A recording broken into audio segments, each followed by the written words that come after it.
Hello, this is Bob with Hawg Snare Traps.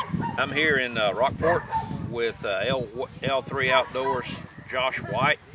You probably recognize him from a TV series. He and his wife, Crystal, they're on the Hogs Gone Wild TV series.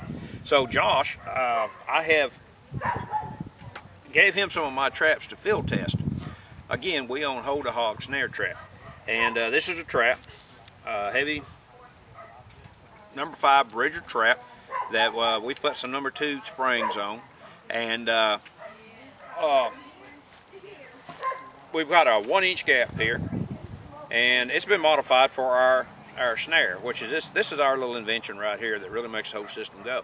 So again, this is Josh White, and Josh, you've used our trap now for a few months. What is your feelings on it? I love them. I'm not a big fan of box traps at all. We've talked about this in depth. We have, yes. I think box traps are a waste of time and a waste of money. Yeah. It's more visually appealing than it is effective. Same as corral traps. Corral traps are a visual thing. They make you think that it's doing good because you see the big trap out there and you go, wow, you know, that's going to catch a lot of pigs. Well, they'll catch a lot of pigs one time. Yeah, that's been my experience too. Well, obviously, I'm here to get you to give a plug for my company. I'm not going to lie about it. I'm here to sell these traps. But anybody that knows Josh knows that he's a reputable man, and that well, he speaks the truth. That's what attracted me to him in the beginning.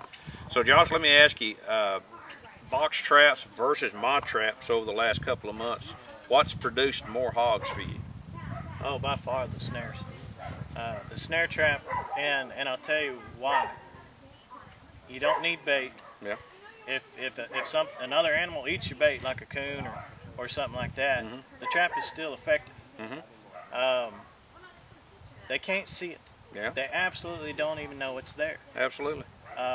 They might be able to smell it, but that's rare. Yeah. If you've done your proper precautions, they're not going to smell it. That's true. And for you people that don't know yet how the Hawg Snare Trap works, it's basically the same thing as a coyote trapping system, except on steroids, you might say. And like he said, if you handle the proper technique, we call it a Hawg snare trapping system. We use gloves, kneeling pan, keep everything scent free. Then the trap, like Josh said, in fact, Josh said I should have named it the Hawg Mind instead of Hawg Snare Trap, because you can't see it, you can't smell it until it's too late. Well, and it works in the exact same fashion as a landmine. Yeah, it does. It's hidden from view. Yes. And they step on it, boom, it goes off and they're caught. Amen. And like I say, the whole heart of this thing is this little snare. And what makes this so good? Well, it works first. 90+% of the time you're going to get a catch. But should you catch a deer or a dog or something that you want to release, you simply pull the spring back, slide or lock back, and release. And this is deer country, folks. You're going to catch a deer sooner or later. Josh, have you caught a deer? And if so, what happened? I sure have. Now, I'm professional pig hunter, and I'm a dog hunter, so I put my hands on pigs all the time. Right. I'm not scared of deer. I'm not scared to put my hands on a big pig. But I could see where somebody would. They've heard horror stories about getting hooked and stuff like that. That's simple. Filleted with the hooves. You've got a dog catcher pole, and it's simple. Even if you don't want to get that close, just cut the cable. Amen.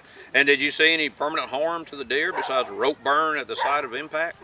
My deer didn't even have rope burn. Oh, really? The deer stops have worked effectively enough that it was just barely tight enough to catch them in the first place.